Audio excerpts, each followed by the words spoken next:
11/22/63, Episode 1, The Rabbit Hole. The show opens with the description of a man's family being murdered when he was a child.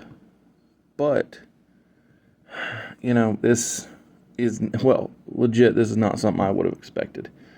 The family was murdered by his father on Halloween night. I didn't see this coming. The man's name is Harry, and the story is being told because he's in night school, a writing class.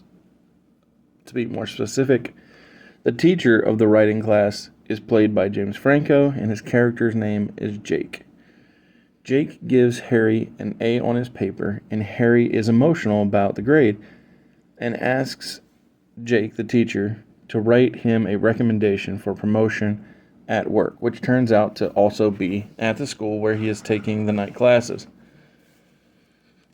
We go to a diner where Jake has, good small talk with, I guess the diner owner, before his wife brings him, Jake that is, divorce papers to sign.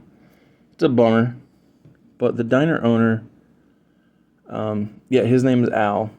He somehow has aged years in just a few minutes, and when he reappears near Jake, he collapses, and Jake is super confused. But, so am I, so I guess, that all works out. Al tells Jake that he has cancer, but Jake replies, "You got cancer in 5 minutes?" Since, we had just seen him and he was in good condition. It's very intriguing stuff. The show goes back to Jake's school, only this time it is during the day and, not night school. It feels like none of Jake's students care. When the school lets out, we go back to Al's diner. At this point is when we learn how Al got sick when he tells Jake, and Jake is super confused. Al knows that none of this really makes sense, so he asks his friend to step into his closet, look around, take all the time you need, and when you return, Jake that is, Al will explain everything to him. Jake's lost, but does what his friend asked him to do.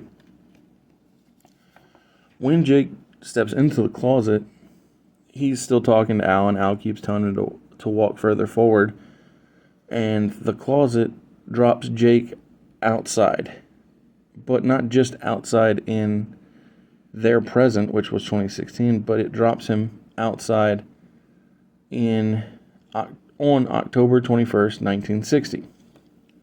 Al says to Jake, "I need you to do what I couldn't. I need you to save John F. Kennedy." Jake is in disbelief, so Al has him go back with a knife and carve anything he wants into a tree that's out front of Al's diner, just to prove that changes can be made to the past. Even though Al has tried to convince Jake to take over his mission, Jake insists on going back to his life as a teacher. At the school, Harry doesn't get the promotion that Jake tried to help him get, and the principal of the school is, she's very negative towards Harry and life in general, really. This may or may not be related to why Jake goes back to Al and asks about his plan to save JFK, but I'm sure that life being negative isn't beneficial for Jake wanting to stay. His wife leaving him and just things in 2016 not looking up in his way. Al isn't certain whether or not Lee Harvey Oswald acted alone or if he had help from the government in the assassination. Al reveals to Jake that he has been selling hamburger meat that he got back in 1960 here in 2016, which was very amusing. One of the strangest scenes to me is when Al basically throws a fit when Jake isn't fully convinced that he should just give up his life, essentially, since Al isn't even certain that he's correct about his assumptions. Who can just easily leave the life they know and go to the 1960s, especially when it's foreign to you. Jake can't sleep and goes to Al, who is in much worse condition. Al is so bad off, I believe he could be dead. Jake goes back to the diner and begins trying to save JFK. One of the first things Jake does is get a haircut in the 1960s because Al tells him that, his goatee isn't going to work. And he also has to get new clothing because when Jake steps back into the past, he's wearing a band t-shirt, which gets him a lot of odd looks. His new clothing makes Jake look like he could be a member of the Adjustment Bureau, which is still the best performing video on the entire channel. So, gotta love that. And the movie's great too. One thing about this trip to the past that I found a lot of fun early on is Jake bumps into his school's future principal, but she's very young and happy, and very unlike her 2016 old and grumpy self. Jake tells her that she is sweet and try to keep that mindset. Periodically, we see flashes of Al giving Jake advice in preparation for going to the past. One piece of advice was don't get a flashy car. Jake ignores this advice and buys a super fancy car. One reason to buy a not fancy car was to save money, but another one was just so you don't stand out. And after Jake buys the convertible car, he only has $100 left, so he goes to place a bet. But it isn't even really gambling because he knows the results of the sporting events he's betting on. The bookie that Jake made the bet with is super mad when he must pay out so much. And he's so mad that I'm not even sure Jake will make it out of this first day in 1960. Jake's really nervous after placing and winning the bet that he keeps looking over his shoulder. He should probably sell the fancy car, even if he takes a loss, just so that he isn't so easy to find by people who will gladly show him gambling is a bad idea. When the bookie's heavy, like the ankle breakers or the arm buster type people find Jake, he uses his cell phone to distract them before he runs off and then subsequently drives away. The next morning, Jake tosses his cell phone off of a bridge and just drives to where I'm not sure. Oh, of course, Jake drove to the place where JFK will be killed. So much stuff has happened, I almost forgot about the Kennedy storyline. While in Dallas, Jake meets Sadie. She is so kind, but she's also married, and it is clear Jake is into her from the start. Jake keeps slipping up and mentioning things that haven't happened yet. One big thing Al tells Jake is that the past doesn't want to be changed and that it will push back. When Jake is in a phone booth trying to call Christopher Epping, his father, a lady crashes her car into the phone booth. This is extra sad because when Jake was signing his paperwork, the divorce paperwork with his ex, he spoke with her about how that he didn't make it home in time to say goodbye to his father before he died.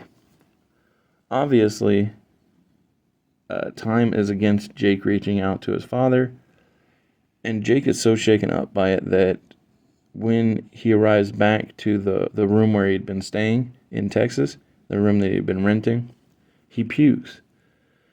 And, man, another thing that's odd, or unexpected, I guess, about the 1960s is while it's not really all that important, it just is very noticeable that tons of people are smoking, because nowadays nobody smokes in media. In 2016, Jake's past, but everyone else's future, we see Al and Jake make plans. I enjoy the time in the semi-present day, but one thing that throws me off is just how certain Al is about how easy it should be for Jake to kill. Even if Lee Harvey Oswald is the big bad of the story, why does Al believe killing is just as simple as walking around? I've always been confused by the pedestal people put John F. Kennedy on. Is it due to him dying young or something else that I just don't quite understand? Jake, once again, being on the run feels like this hero could have been written for Tom Cruise, since it is a stereotype that his heroes run a lot. Jake is getting questioned by some sort of Secret Service type folk when he's at a JFK rally. Rally might be the wrong word, but function. But he talks his way free. The past is pushing back at Jake. He dodges a fire and a falling chandelier. When Jake returns to the place he had been renting, the landlord's son is dead in the house from a fire, and Jake lost a bunch of his notes about the past. Jake seems done and is driving away from Texas. He looks to be going back to Maine and maybe even back to 2016. Will he run into the bookie and his heavies again? Oh my goodness, Jake is in Kentucky. I think Jake is going to try and save Harry's family from the story Harry wrote in the night school class. We meet Harry's dad, and he's played by Josh, the dude who plays Sheldon Sampson, the Utopian, and the star of Netflix's show Jupiter's Legacy. This episode is just hard to grade for me, while so much stuff had happened, and it's definitely not bad. There's a lot of things packed in there, so I'm just going to give it a good 4 out of 5 rating. And moving on to episode 2, The Kill Floor. Harry, Jake's friend / student from 2016, is getting bullied in the 1960s, 10/29/60 specifically. This bullying is very traumatic looking. 3 other boys are holding Harry down. One spit on him, on his face, and almost got in his mouth. The other 2 steal his pants. These kids are just humiliating Harry. And all he was trying to do was go to school. And just, it's overkill for sure. And just not good stuff. Jake sees young Harry reading a comic book while waiting to get shorts from some deli guy. Not sure what this dude has to do with Harry, or what the relationship is between the deli guy and young Harry, but he does give him his backup shorts so he can get to school. Jake finds a local bar, which seems like it might be the only place that anyone goes after working all day at the plant in town. There at the bar is the Utopian, although in this, his name is Frank.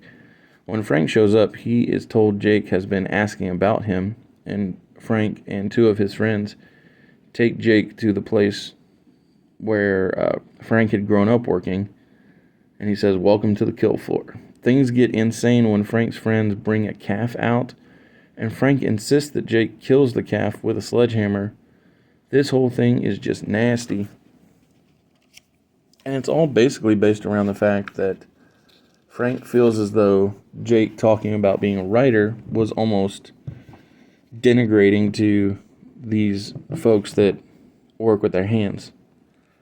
Even though Jake drops the sledgehammer and refuses to kill the calf, Frank still kills it, seemingly just for fun, or possibly to prove some point about him being more manly than Jake, the writer.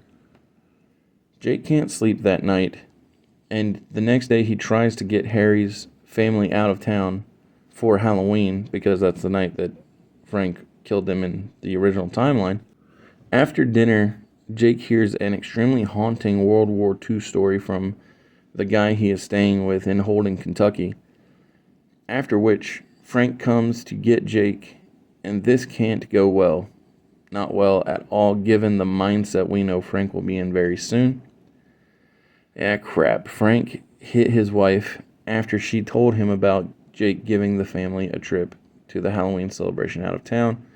Frank believes Jake is trying to sleep with his wife, and because that is so much easier to understand than "I'm from the future and your son told me as an adult you kill the rest of his family," Jake just goes with it and lets Frank believe that he is trying to sleep with his wife. Anytime we are in the sort of present, which is both our and now Jake's past, it's money stuff. Because we see Jake learning, and I'm a big fan of Al teaching Jake. We near the finish of the episode. Jake is heading to Frank Dunning's house. It's very intense stuff, very nerve-wracking. Jake gets attacked by a new character who believes Jake is one of Frank's friends. The new guy says Frank killed his sister when Frank was previously married. This attack makes Jake late to the house, and he fears that he's too late to save the family when he hears screaming. When Jake gets in the house and up to the bedroom, he shoots Frank, but he's not a good shot. And he hit Frank with the bullet, but Frank is still tough, and he comes lunging at Jake. And Frank is just kicking Jake's behind. Doris, Harry's mom, has a broken arm, and it is terrible looking. Harry took his dad's hammer, which is what he was beating Harry's mom and Frank's wife with. And I'm getting worried that they're going to have Harry kill his father, but thankfully they don't. Jake chokes him out and chokes him to death even. It's all very nasty stuff all around. Jake walks out of the house, and there are trick-or-treaters asking if that's real blood. This is all big-time bad. While this isn't my preferred style, or, just my thing, because it's hard to watch, it's also hard to argue that it wasn't executed super well. And with that, I give this particular episode a 5 out of 5. It's great. Jake's broken, but at least Doris, Tucker, and Harry's sister all get to live. So Jake's plan worked. And then we have the big twist at the end of the episode. The guy who had attacked Jake found a newspaper from the future, 1963 specifically, and he confronts Jake about it, and that's how we end episode 2. When episode 3, Other Voices, Other Rooms, starts, it is November the 1st of 1960. This nutty guy, his name is Bill, the one holding the gun on Jake, or to Jake's head in the car. He says, "You come from the future? When?" And then so Jake says 2016. And Jake is still super messed up from killing Frank Dunning. He had nightmares all throughout the night. And he ends up choking Bill because he thought it was Frank in the room with him. After a significant amount of time, Bill believes Jake, and he wants to join Jake on his mission in Texas in trying to stop the assassination of John F. Kennedy. And so now Jake has a partner in Bill. Since Bill has nothing for himself back in Kentucky, I guess it makes sense for him to want to stay in Texas and help Jake. So they pretend to be brothers. Jake gets a job at the Jody, Texas high school under the fake name of Jake Amberson. Bill and Jake go to a strip club in Dallas to celebrate the new job. Bill is so happy with this decision. Jake meets his love interest, Sadie, again, only this time it's in the gymnasium of the Jody High School. He and she reminisce about the prior time that they had met when she forgot her purse on a park bench in Dallas. They have a bit of a dispute over her husband, as she isn't trying to let people know she is a divorcee, and Jake, being from 2016, thinks nothing of it, especially since he has a failed marriage himself. But as Sadie says at some point in the show, it's different for women. Jake gets Bill an apartment in Fort Worth, Texas, while he is staying in Jody, so that they can keep an eye on Lee Harvey Oswald, regardless of where he is when he returns from Russia. Jake gets roped into being a chaperone for a school dance. It wasn't hard to convince him, since Sadie is also chaperoning, and they get drunk on alcohol that the students brought or snuck in to the dance. The two teachers dance after drinking, but while dancing, Jake realizes that he's supposed to be helping Bill bug Lee Harvey Oswald's place, like he had promised him, so he rushes off and tells Sadie he'll be back before the dance is over. But the past loves messing with Jake because he's messing with the past, and so he's unable to come back. We see Daniel Weber, the guy playing Lee Harvey Oswald, and I really enjoyed his work in the movie The Dirt, and then also the Netflix series of The Punisher. Episode 3 has felt like mostly a setup episode.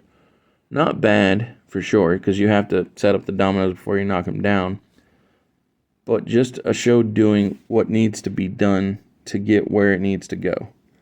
While Bill and Jake try to bug Lee's place, Lee and his wife, Marina, show up unexpectedly because the past insists you can tell instantly that Bill is into Marina. When your partner is hot for the wife of the target you're supposed to be keeping an eye on, I'm sure nothing is going to blow up in your face, right? When Jake gets off work and goes to see Bill, he finds out Bill was attacked by people who accused them of being together. Bill and Jake attack back and get what was stolen, the recording equipment, but this is really one of the times that shows the cracks in this partnership, because Bill knows they should have laid out the guy who was accusing them of being together from the start. Jake apologizes to Sadie at the school and gets a kiss. She is just so sweet and kind and cute. The episode ends strong with Lee losing his mind on a character named General Walker, who is a crazy white supremacist. This one, it was good. It was a 4 out of 5 episode. The second half is really what pushed it over that line of being fine to good. Episode 4, The Eyes of Texas. We begin with Lee timing himself putting together and taking apart his rifle on 3/25 of 1963. When Lee and Marina's baby is crying, Lee yells out for his wife, but she is outside with George, a CIA guy that Al thought might be the mastermind behind the Kennedy assassination. When Lee goes outside and he goes outside with his gun and a newspaper to have Marina take a picture of himself. It's interesting because Jake already has the physical picture that Marina is taking, only Jake's picture is super old. Bill gets caught watching Marina, and Marina just waves at Bill. She seems to enjoy the attention. Yeah, this is definitely going to go so smoothly. Jake and Sadie play piano together at the school and kiss a bunch before the principal catches them. Then Deke, the principal, takes Jake for a walk. They have an extended conversation that basically ends up with Deke giving Jake a business card, making it clear that Jake and Sadie need to get a room if they're going to keep fooling around. When Jake returns to Bill's apartment, Bill plays a message with George and Lee planning something that they're unclear as to what they're specifically talking about. Jake thinks this might be the information that they need to tie Lee Harvey Oswald to the government, but it's uncertain. They're still uncertain about whether it's conspiracy, the assassination, or if it's a one-man show. Miss Mimi shows up at Mr. Amberson's house so Miss Mimi is the secretary at the Jody High School, and she found out that Jake has been lying about his identity because she can't get his vaccination records. They never showed up because they don't exist because he's not telling the truth. And Jake describes the plot of a movie while trying to convince her as to why his identity is inaccurate. And it's fun. She believes him because he stood up for her before and she thinks he's a good guy, which he is the hero. Sadie shows up to the place where Deke, the principal, gave Jake the card for to have that private time away from the school, and I have a bad feeling. I hate that I assume doom is coming, but it's proven that something bad is coming because we see that somebody is watching Sadie and Jake. I assume it's Sadie's ex, but it's just big time like Creep City stuff.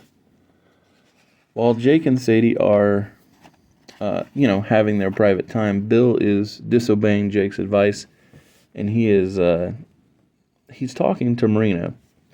Both situations feel like they are going to go badly at some point.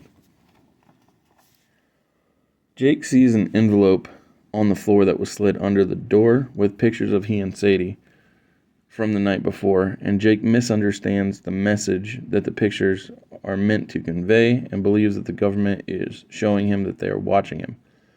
If Jake had just been honest with Sadie and talked about what was in the envelope, I'm pretty sure she could have told him her ex is a nutcase.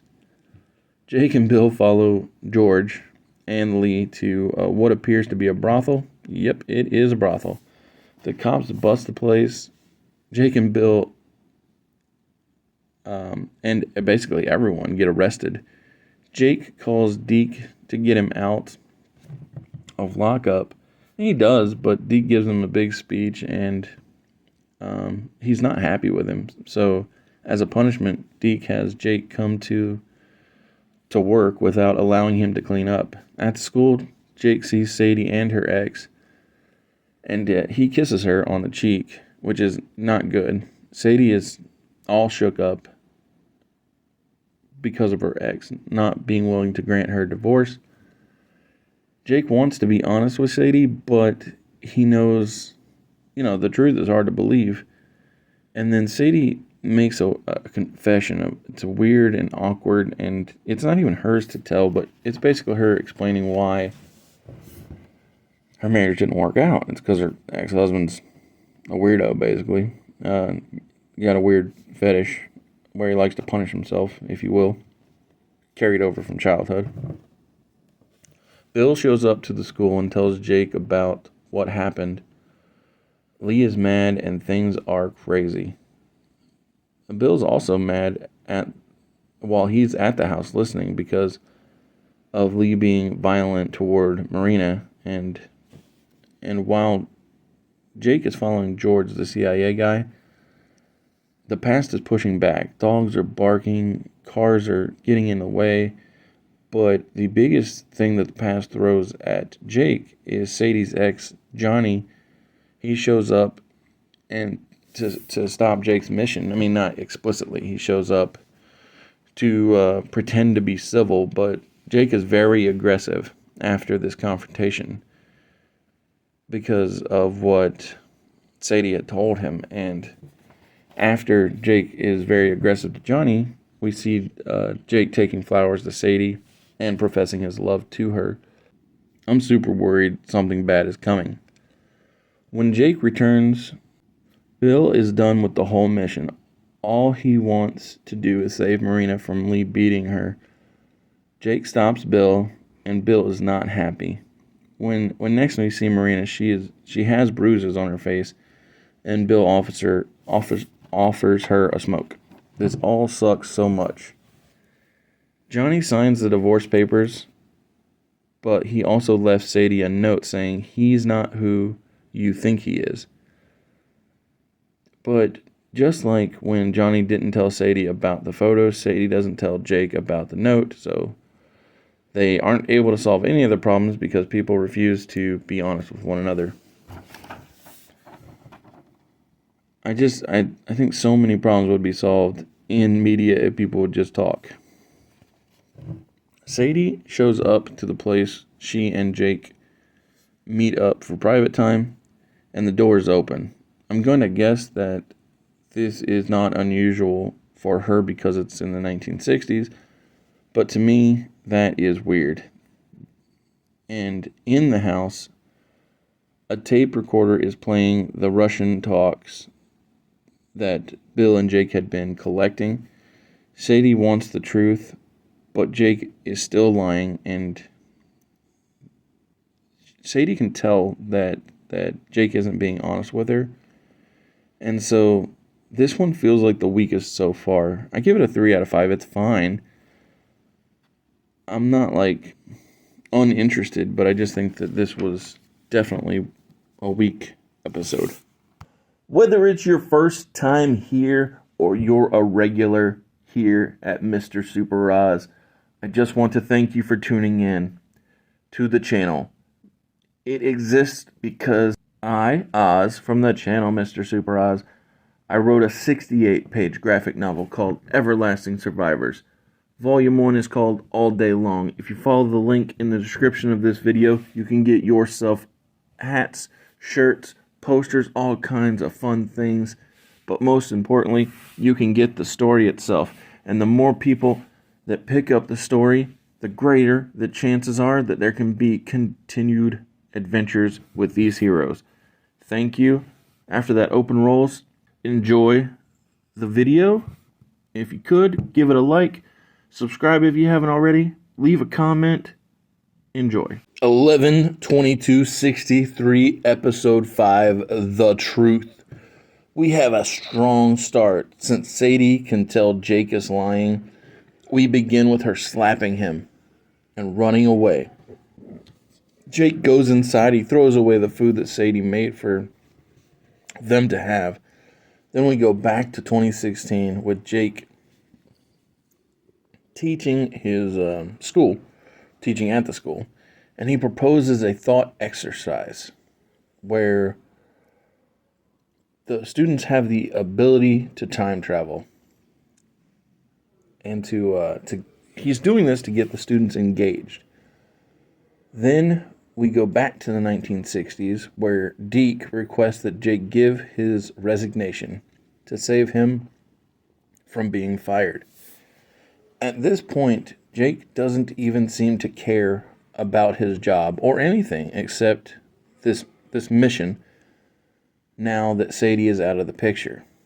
Back in 2016, Jake and Al talk about how Al never saw Lee Harvey Oswald take a shot at anyone, so Jake and Bill are on a stakeout to see if Lee is working alone for a pre-Kennedy assassination attempt.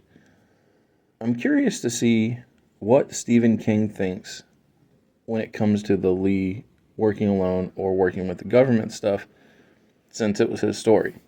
When he discovers that Jake doesn't plan on taking him to 2016, Bill is asking better questions, and Jake he just doesn't seem to be with it. I think his head isn't in the game since Sadie is out of the picture. Before Jake can get where Bill is to see if Lee will take the shot at General Walker in this pre-JFK assassination attempt, Johnny calls Jake from Sadie's house. I'm not sure if this is the strongest example of the past fighting back or just an example of Johnny being a nutcase. But Jake calls Bill at his apartment and says that it's now a solo mission Jake hangs up and runs to Sadie's house. When Jake arrives, Johnny has mutilated Sadie's face. It's hidden under a pillowcase, but she is bleeding through the cover. When Johnny takes off the cover from Sadie's face, it literally looks as if Johnny was attempting to peel Sadie's face off. That's how clean the cut is, as if he was going to take her face off of, I don't know, her head. It's just such insanity. And then the doorbell rings, and the show cuts to Bill and Marina getting high together. I'm so on edge after what we had seen with Johnny and Sadie. When we get back to Sadie's house, it's revealed that a couple of high school students are the ones who rang her doorbell, and Jake is trying to convince them to leave because he doesn't want Johnny hurting Sadie anymore, or anyone else for that matter. The kids came by because Sadie won a raffle and got a basket from the raffle. Johnny tells Jake that all his problems will be washed away if he simply drinks from a glass that Johnny poured him. And it's bleach, so by this, Johnny basically means Jake needs to kill himself for the problems to go away. Jake pretends that he's going to drink, but instead tosses the bleach in Johnny's face, blinding him. And Johnny's so enraged that he just shoots wildly until Jake uses a fire poker, hits him in the head, and it sticks, which is some gruesome stuff. At this point, Sadie picks up the gun that Johnny had dropped and shoots him. An ambulance driver comes to the house, but doesn't know jack about anything in the 60s. And so basically his only mission is just to take her to the hospital. Deke takes Jake to the hospital, and just this whole episode has been super crazy. Bill is following Lee like he was instructed to, but he would much rather be with Marina. That's clear as day. While Bill is trying to figure out if Lee takes a shot at General Walker, Bill believes that he sees his sister, the one that was killed by Frank Dunning, but this is just the past messing with him. Since Bill didn't see who shot at General Walker, Jake is frustrated when they speak on the phone. But somebody did take a shot at General Walker, and he is taken to the same hospital where Sadie is being treated.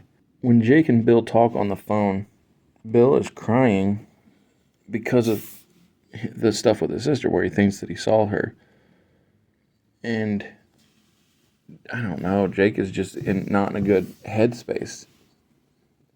He finally tells Sadie in the hospital that he is from the future. But she just laughs, thinking that it must be a joke. Then she realizes how serious he is. Then that is when Sadie says, Are you really an English teacher? Because, she's taken aback by him being from the future. This was an absolutely perfect 7 out of 5 stars. My goodness, everything just hit. Episode 6, Happy Birthday, Lee Harvey Oswald. 6 months after Jake and Sadie killed Johnny, and more accurately, 10/16 of 1963, and we see an FBI agent is following Lee, and it is revealed to the audience that Marina left Lee.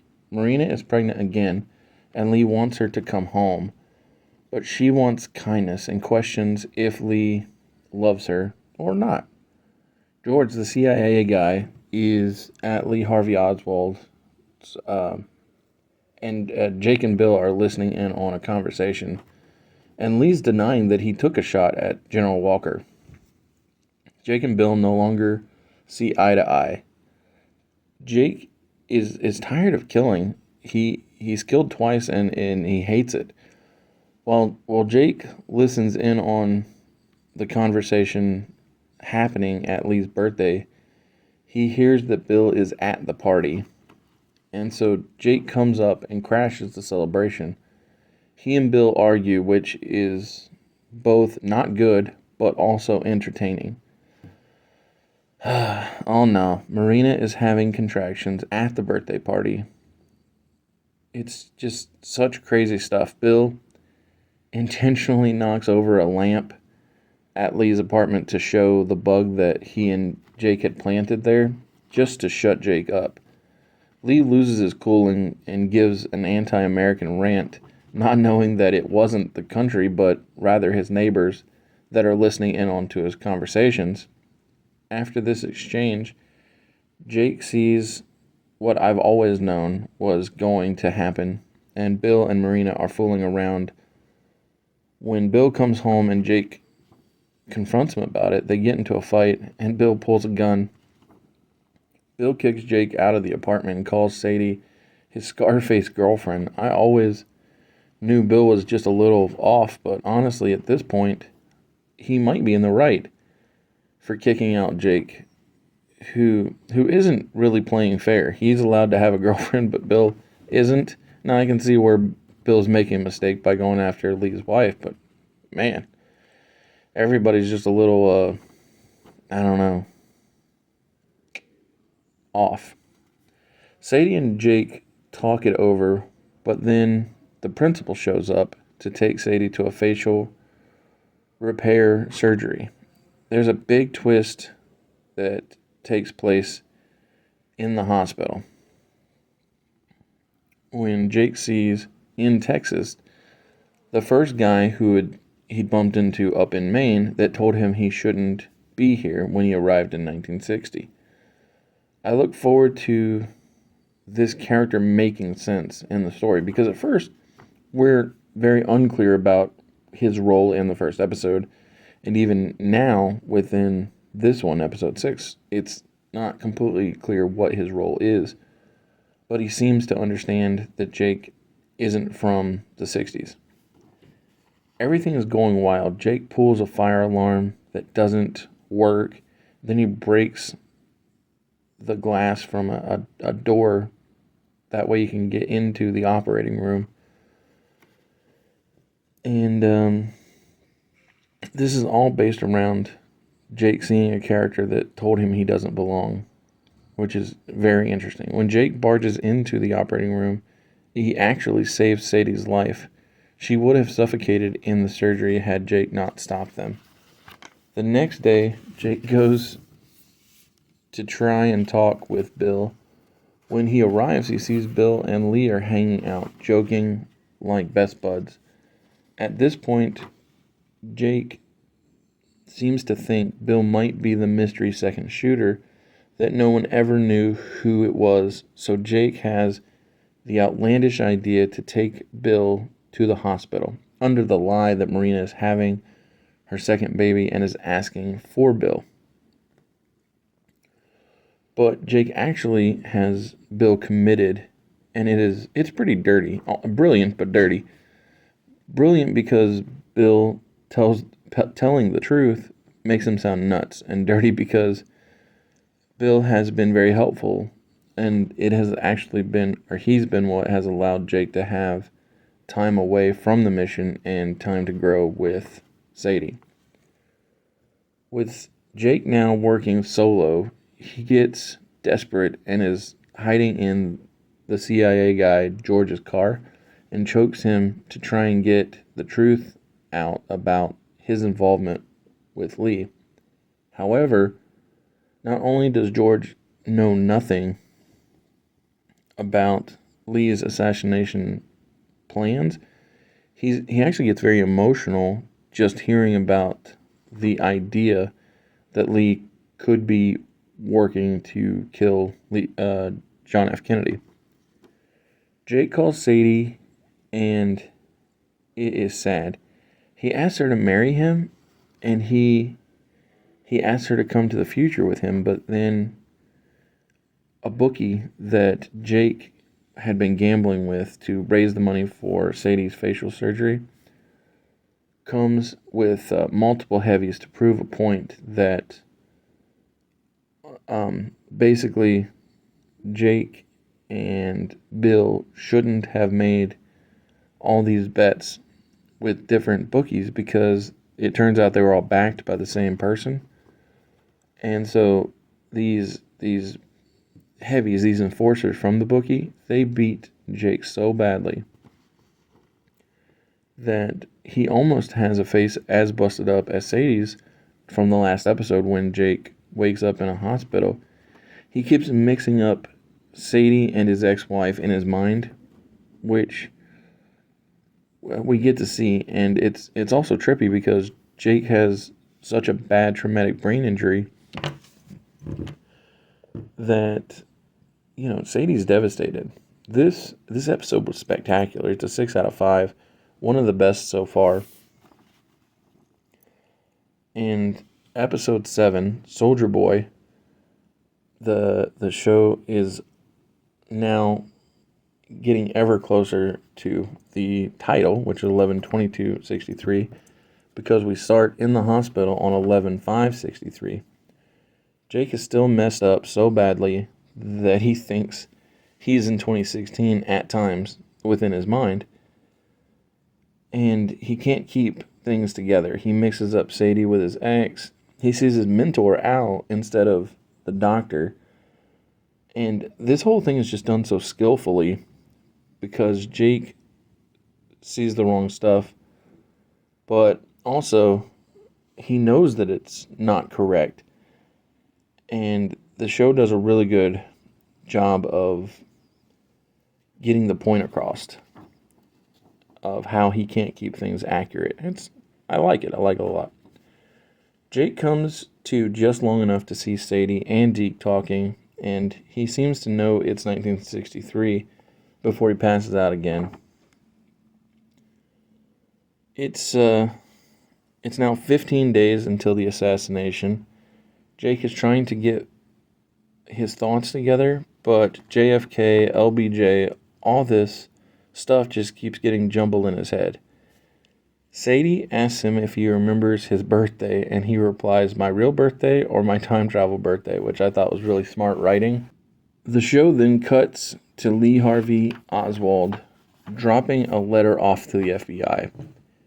He first tries to get to speak with the agent he believes bugged his apartment, but that was a no-go. When next we see Sadie and Jake, he makes the mistake of saying that Deke and Mimi are married when they aren't, and unfortunately Miss Mimi died. This is some real awkward stuff. When Jake is signing papers from the hospital, he remembers where Bill is, so he and Sadie go to the mental institution. The doctor says Bill has been responding well to his electroshock treatment, but when Bill enters the room, he looks like a puppy that has been getting beaten. Bill gets excited when Jake and Sadie say that they are taking him home because he misunderstood and thought that they would be taking him to Holton, Kentucky. But when Bill realizes he isn't going home, when Jake tries to get Bill to help him remember, Bill doesn't want to get shocked anymore, so he refuses to help Jake. And again, I can't even blame Bill. On the topic of not blaming Bill, he jumps out the window of the nut house and cracks his neck on a parked car. It is sad, and even though I am very much against self-checkouts, it's understandable given how hard things have gone and how badly it's been. Whether it's him seeing his sister who was murdered by her husband, who got away with it, or feeling abandoned by his partner who he's been helping to try and stop a murder of the president. Now he's getting shocked and being told he's a liar. Bill's had a real rough time of it. Sadie and Jake are the only people at Bill's grave, and everything feels hopeless. Jake and Sadie are... It's so sad with them at Bill's final resting place. and they argue because Sadie can tell Jake is giving up. He's getting lost in pain pills that he got from the hospital, and she finally confronts him to where he washes him down the sink. When we see Lee again, he is with his mother, and she brings up his second grade report card and how he was excelling in all areas.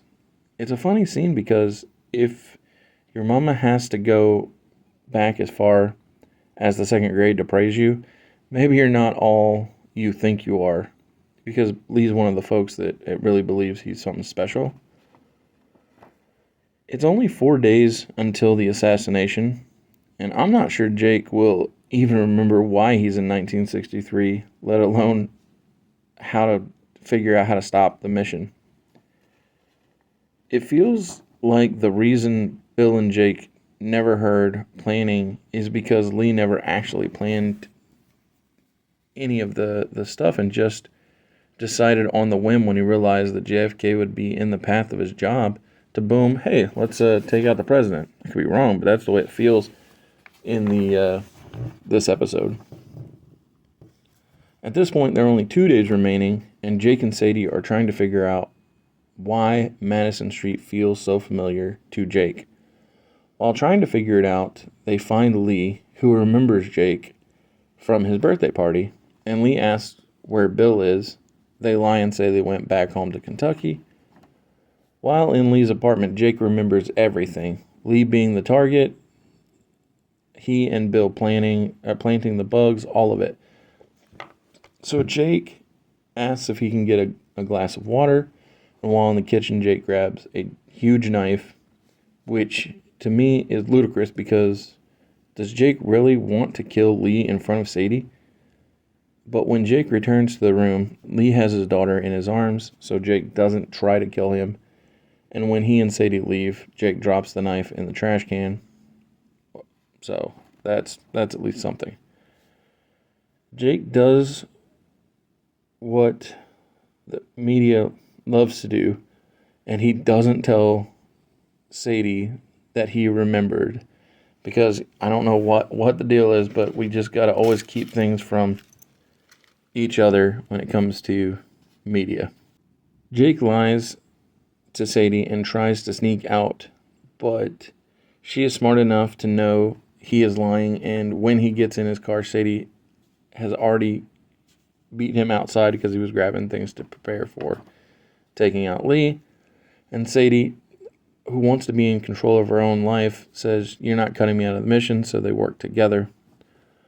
We see Lee and Marina argue. She tells him she deserves better, and Lee says he knows what to do, but Marina says, "You think you do, but you are always wrong." That feels like a natural response in a fight, to say, "Oh, you think you know what's right, but you're always wrong." The day of the assassination, Jake and Sadie get hassled by a cop because, as Jake puts it, the past will throw everything at them today.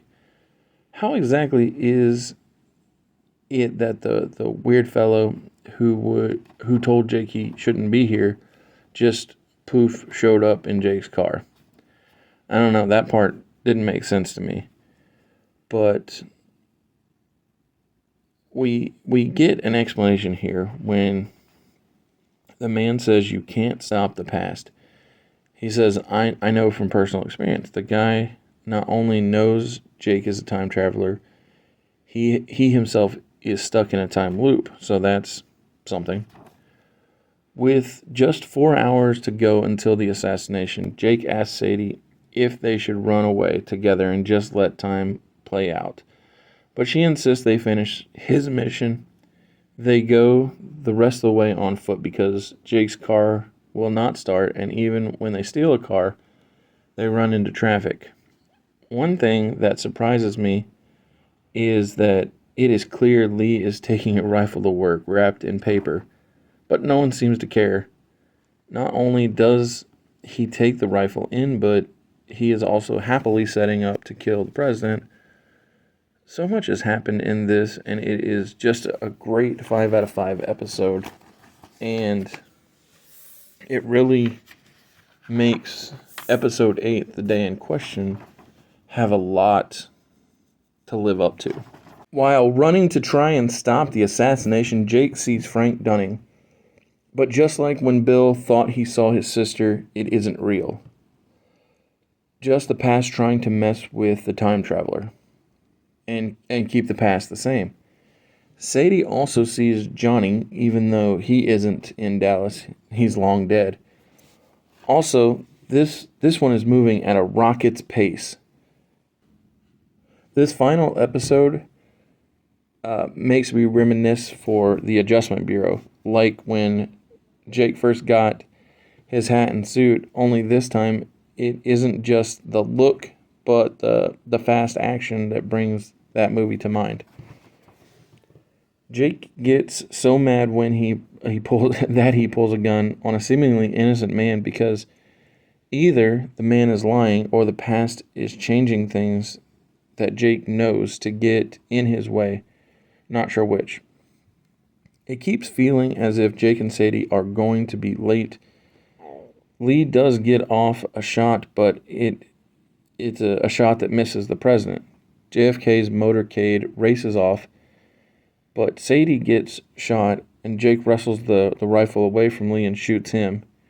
Jake can't let this be the end, right? I mean, Sadie dying is the worst possible outcome for Jake.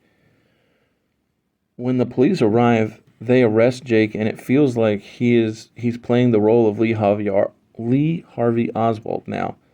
Yep, the cops are blaming Jake for all of this. They're basically saying that Sadie, Lee, and Jake were a 3-person Russian terrorist cell. Dang, the cop even is willing to lie about who shot Lee to make themselves seem as if they saved Kennedy. And they're willing to let Jake take the fall for something he didn't do. Well, I mean, like take the shot at the president, I mean.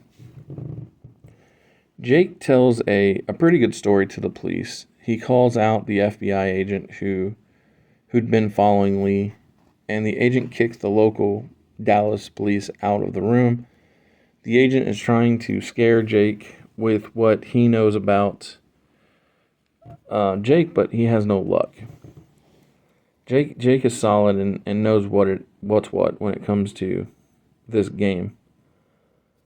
What really changes things for both the FBI and the local police is when President John F. Kennedy calls the police station and asks for Jake himself, because he and the First Lady want to thank Jake for saving them from the assassination. And Jackie says she's sorry to hear about his loss because she heard that Sadie didn't make it. The same FBI agent who was threatening Jake before the president called takes him to a bus station. But before Jake leaves, he asks about the letter Lee dropped off to the agent, and he just skirts the question as if what Jake asked doesn't matter. Jake is on his way back to Maine, but in the bus station, Jake sees Sadie. She obviously is only in his imagination. It's sad stuff. When Jake gets back to the spot where it all began, he steps into the future and Al's Diner is destroyed. The whole place looks like it's been bombed. Saving JFK didn't help the timeline. Jake is in 2016, but nothing is all right. Everything is gray and dreary. When Jake walks around, he saves a man from getting mugged, only to see that it is his former student, Harry, and Harry remembers Jake from him killing his father back in the 60s. Harry is still a very passive man, although he is hurt by the knowledge that his father was killed, and he speaks with Jake about how he knew that he would see him again, which is extra crazy. Jake, who, in Harry's eyes, I'm sure has not aged a bit, wants Harry to explain to him, well, what happened to Kennedy? Did he have a second term? And he's like, yeah, so. well, he's like, well, how did the world get like this? And he explains, Kennedy had 2 terms, but then General Walker was elected president, and that's when there were a bunch of bombings and like a land invasion and malicious stuff and all kinds of like camps and all kinds of nutcasery basically. And so when Jake realizes not only did saving Kennedy not help the world, but saving Harry's family from his dad made it didn't save his family but for a short period of time because they all ended up dying in the war anyway. Jake realizes he must go back to the 1960s, and as soon as he steps in, he sees Sadie riding in a convertible car, and like a dummy, he yells towards her. Thankfully, she doesn't hear him because he looked really dumb. But like the nutcase that he is, or lovesick that he is, he goes to the diner where Sadie and her cousins are, and Jake explains all these things that he knows about her, but with no context, he looks so loco. Then Jake sees the guy that is stuck in the time loop outside, and they converse about how that guy got stuck in the time loop trying to save his daughter from dying, but he's incapable of it because the past just won't let him save her. And he explains how that Sadie will continue to die if Jake keeps trying to save her.